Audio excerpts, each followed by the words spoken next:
Hello friends, आज के इस वीडियो में हम हमारा जो 9वां पार्ट बाकी है उसको पूरा करेंगे। लेकिन उसके पहले थोड़ा सा रिवीजन कर लेते कि यह जो हमारा पार्ट है जिसका टाइटल है, आपको पता ही होगा क्या है, निर्भय बनो। यानी आपके अंदर कोई भी प्रकार का भय नहीं होना चाहिए। अगर इस पाठ के हम पात्र के बात करें तो इसका जो मेन पात्र है वो है प्रियोदा। प्रियोदा और उसकी टोली साथ में मिलकर, आपको पता ही है कि बहुत अच्छा काम करते हैं। क्या करते हैं? सन्यासी आश्रम के लिए मुठिया वसूलने जाते हैं। मुठिया वसूलना यानी अन्न को जमा करना और ज़रूरतमंद व्यक्ति को देना। यह है प्रियोदा की टोली का काम। इतना ही नहीं बल्कि लोगों की सेवा करना, लोगों की मदद करना, लोगों को अच्छी तरीके से देखना और अपने अंदर अच्छे मूल्यों का गहन करना, वह भी उसका काम है। तो ये कुछ आइडिया है हमारे ये जो पार्ट है उसके कुछ कैरेक्टर्स, और उसके अलावा उसकी जो सेंट्रल थीम है।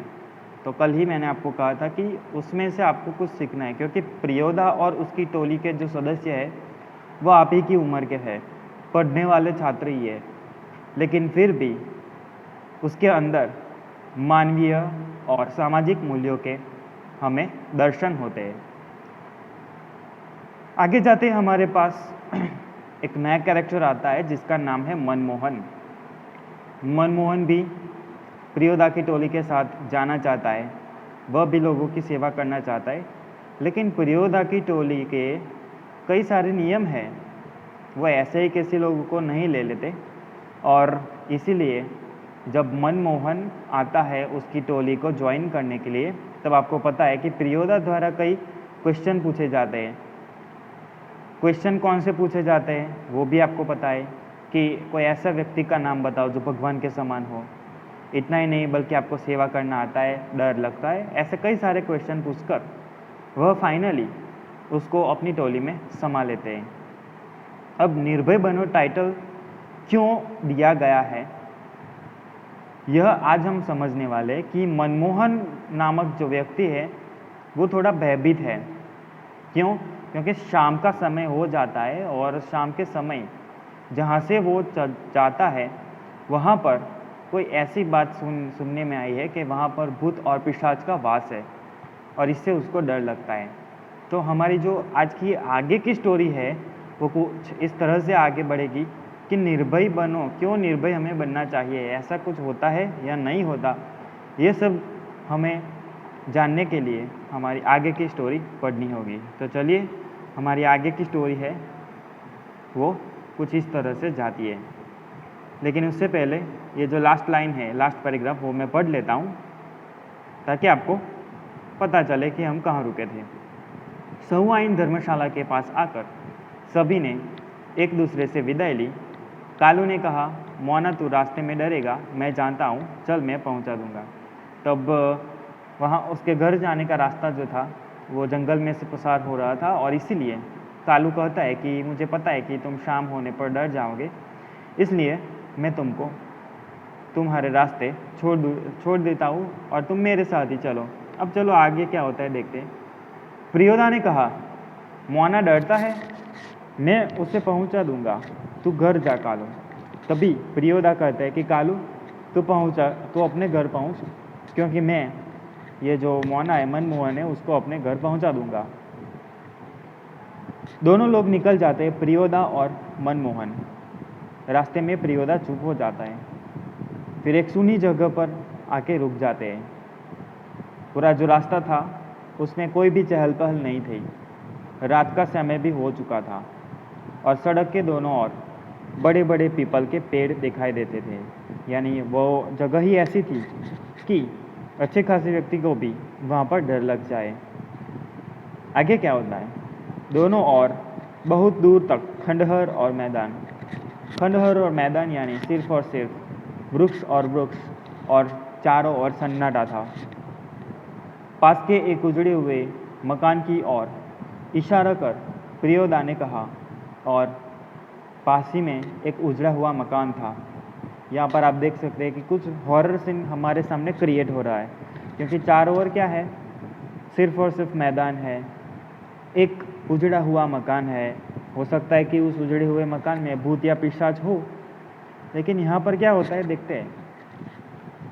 और पास के एक उजड़े हुए मकान की ओर प्रियोदा इशारा करता है और कहता है, जानते हो, इस घर में कभी मुर्दों की चीरफाड़ होती थी। पोस्टमार्टम हाउस था यह। अब ये जो मकान था उसमें क्या हुआ करता था, पोस्टमार्टम हुआ करता था डेड बॉडीज़ का। और इसीलिए लोगों को डर है कि आसपास के पेड़ों पर भूत और पिशाच किलकिल करते रहते हैं। और इसी वजह से लोग डरते हैं कि पोस्टमार्टम होने की वजह से क्या होगा कि आजू बाजू जो आसपास जो पेड़ है उस पर भूत या पिशाच रहते हैं, क्योंकि डेड बॉडीज़ का जो आत्मा है वो वहाँ पर ही भटकता रह जाता है। ऐसा लोग मानते हैं, लेकिन ऐसा एक्चुअली में होता नहीं है। इसीलिए लोगों को डर है कि आसपास के पेड़ों पर भूत पिशाच किलकिल करते हैं। मैदान में प्रेतनियाँ नाचती है, यानी भूतनियाँ जो है वो मैदान में नाचती है रात के समय, संतालियों की तरह झुंड बांधकर। क्यों डरने लगा? प्रियोदा जो है वो ये जो सारी बातें वो मनमोहन को बता रहा है, उसे डराने का प्रयत्न करता है और पूछता है, क्यों ऐसी बात सुनकर तुम्हें डर लग गया? लेकिन आगे होता है, क्या होता है देखो, अकेले यहाँ आ सकते हो? प्रियोदा ऐसा भी पूछता है कि तुम अकेले यहाँ पर आ सकते हो? तो मनमोहन कहता है, जी नहीं। मनमोहन डरा हुआ है अभी। क्यों? रात का समय है और ऊपर से भूत पिशाच की बातें कर रहा है। प्रियोदा हंस पड़ा और बोला, हंसकर वो बोलता है कि देख मोना, मनमोहन, भूत प्रेत ऐसे आदमी को कभी नहीं तंग करता जो 10 काम करता हो।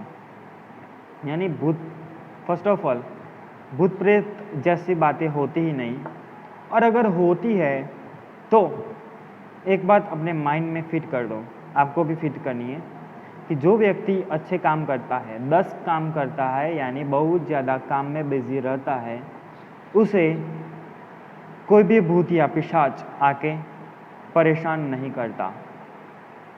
इन शॉर्ट, भूत पिशाच जैसी वस्तुएं होती ही नहीं। और अगर आपके पास काम ही काम है तो डेफिनेटली आपके साथ भूत पिशाच या ऐसा कुछ नहीं आने वाला। आगे कहता है, तुम्हारी उम्र में मैं भी डरता था। प्रियोदा भी एक समय था जब वह डरता था।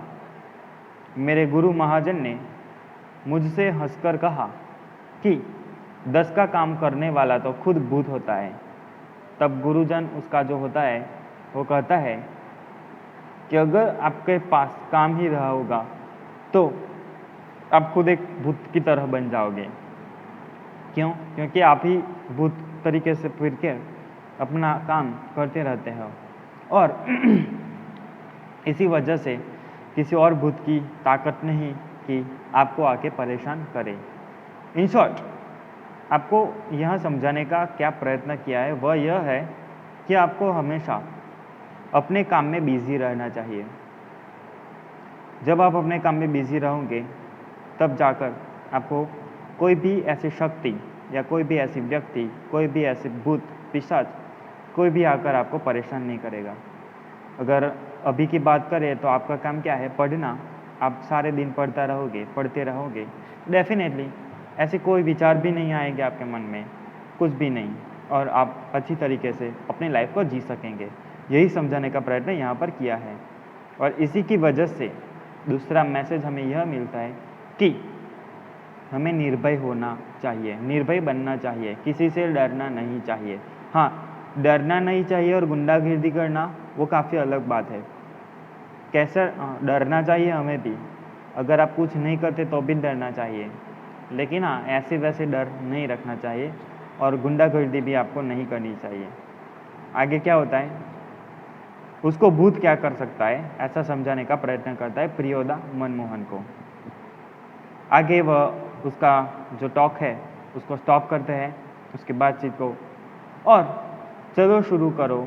तो वह गाना राम रहीम ना, रात का समय हो चुका है और माइंड में ऐसे थॉट्स ना आए, इसलिए वह कहता है प्रियोदा मनमोहन को, तो चलो शुरू कर दो अपना सॉन्ग, जो सॉन्ग तुमने गाया था, जो गीत तुमने गाया था। कौन सा गाना था वह? राम रहीम वाला। और मनमोहन गाने लगता है, राम रहीम ना जुदा करो भाई, दिल को सच्चा रखना जी। ऐसा गीत वह शुरू कर देता है। तो यह हमारा पाठ है जिसमें हमें ऐसा संदेश मिलता है कि हमें निर्भय बनना चाहिए। भूत पिशाच ऐसा कुछ नहीं होता।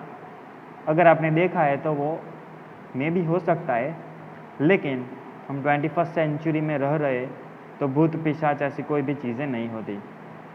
आगे से ख्याल रखना और अपने काम में सदा बिजी रहना, तब जाके आपको कोई भी डर नहीं लगेगा। आई होप कि आपको यह लेसन समझ में आया।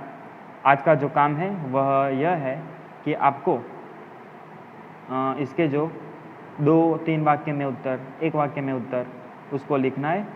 और आज ही हम हमारा एक नया लेसन भी शुरू करने वाले हैं। चलिए शुरू करते हैं हमारा अगला लेसन। तो जो हम हमारा नया लेसन शुरू करने वाले हैं उसका टाइटल है भारत गौरव। यह एक कविता है और टाइटल सुनते ही आपके मन में विचार आने लगे होंगे कि डेफिनेटली यह जो काव्य है वो कुछ भारत के बारे में बात करता होगा। तो चलिए शुरू करते हैं। भारत गौरव अच्छी कविता है जो भारत के बारे में हमें बताने का प्रयत्न करती है कि भारत एक ऐसी कंट्री है, रिच कंट्री है, रिच इन कल्चर, कल्चर में यानी कि जो हमारा संस्कृति है, संस्कृति में भारत जैसी कोई भी और कंट्री नहीं है, यह समझाने का प्रयत्न किया है। काव्य कुछ इस तरह से जो मैथिली शरण गुप्त द्वारा लिखा गया है, और अगर इस काव्य की थीम की बात करें तो यह कुछ ऐसी है कि यह काव्य भारत भारती से लिया गया है, जिसमें 3 खंड है। में देश का अतीत 3 खंड यानी 3 पार्ट्स यहाँ पर लिए गए हैं, जिसमें अलग अलग पार्ट में अलग अलग वस्तु दर्शाने का प्रयत्न किया है भारत के बारे में। जिसमें पहला खंड में अतीत यानी पास्ट, दूसरे खंड में वर्तमान और तीसरे खंड में भविष्य का वर्णन किया है। गुप्त जी यानी हमारे कवि ने भारत के अतीत का गौरवशाली चित्र प्रस्तुत किया है। अगर आप भारत में रह रहे हो तो आप बहुत गौरवशाली अपने आप को मान सकते हैं, और इन्हीं विशेषताओं के आधार पर उसे विश्व के सिरमौर पद पर प्रतिस्थापित किया है। यानी पूरे वर्ल्ड में भारत को बहुत ऊंचा दिखाने का प्रयत्न हमारे कवि द्वारा किया गया है। इस काव्य में कवि ने भारतीय सभ्यता और संस्कृति का गौरवगान किया है। हमारी जो सभ्यता है, हमारी जो संस्कृति है, उसे दर्शाने का प्रयत्न इस काव्य में कवि ने किया है। इसके साथ साथ आर्यों के महान जीवन दर्शन। अब आर्य कौन है वो आपको पता होना चाहिए कि आर्य यहाँ पर आने वाले पहले व्यक्ति थे।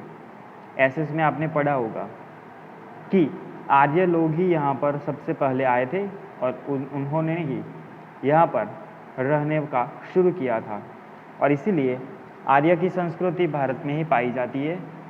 यहाँ पर आने वाले पहले लोग आर्य ही थे। और इसके साथ साथ आर्य के महान जीवन आदर्शों का भी चित्रण किया है। आज जो हमारी जीवन शैली है, जिस तरह से हम जी रहे हैं, वो किसकी वजह से? आर्य लोगों की वजह से। कविता शुरू करते हैं। तो पहले मैं कविता पढ़ूंगा और बाद में उसको समझाने का प्रयत्न करूंगा। कविता पढ़ता हूं मैं।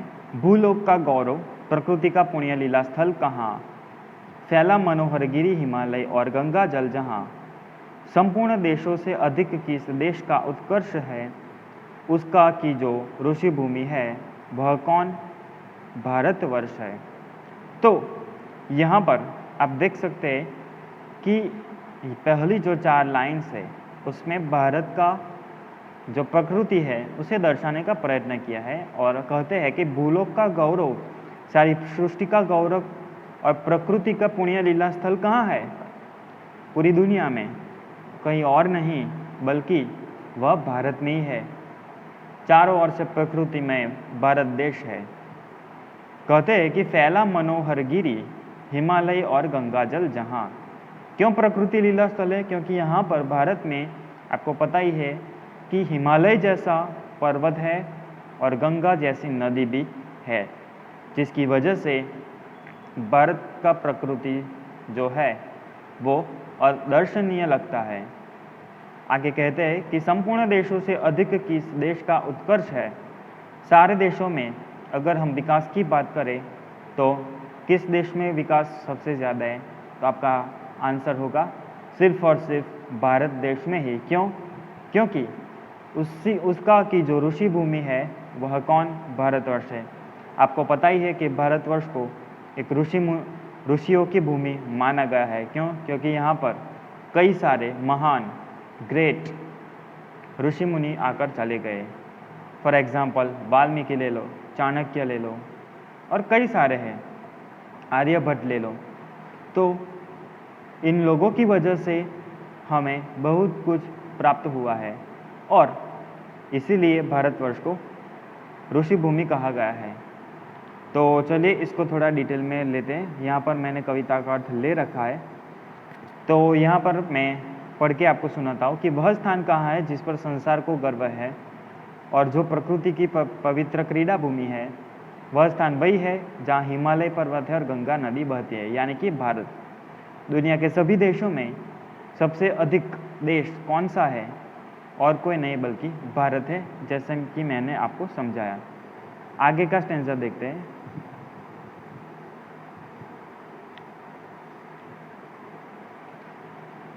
दूसरा स्टेंजा कुछ इस तरह से, हाँ, वृद्ध भारतवर्षी संसार का सिरमौर है, ऐसा पुरातन देश कोई विश्व में क्या और है। भगवान की बहुभूतियों का यह प्रथम भंडार है, विधि ने किया नर सृष्टि का पहले यही विस्तार है। यहाँ पर हमें यह समझाने का प्रयत्न किया है कि यहाँ भारतवर्ष जो है वह सबसे बूढ़ा है, सबसे पुराना देश है। क्यों? क्योंकि काफ़ी सारे वर्षों से, जब से सृष्टि का निर्माण हुआ है तभी से भारतवर्ष यहाँ पर है। और इसीलिए कवि कहते हैं कि भारतवर्ष में पूरे दुनिया में सिर्फ और सिर्फ भारतवर्षी सिरमौर है, यानी श्रेष्ठ है।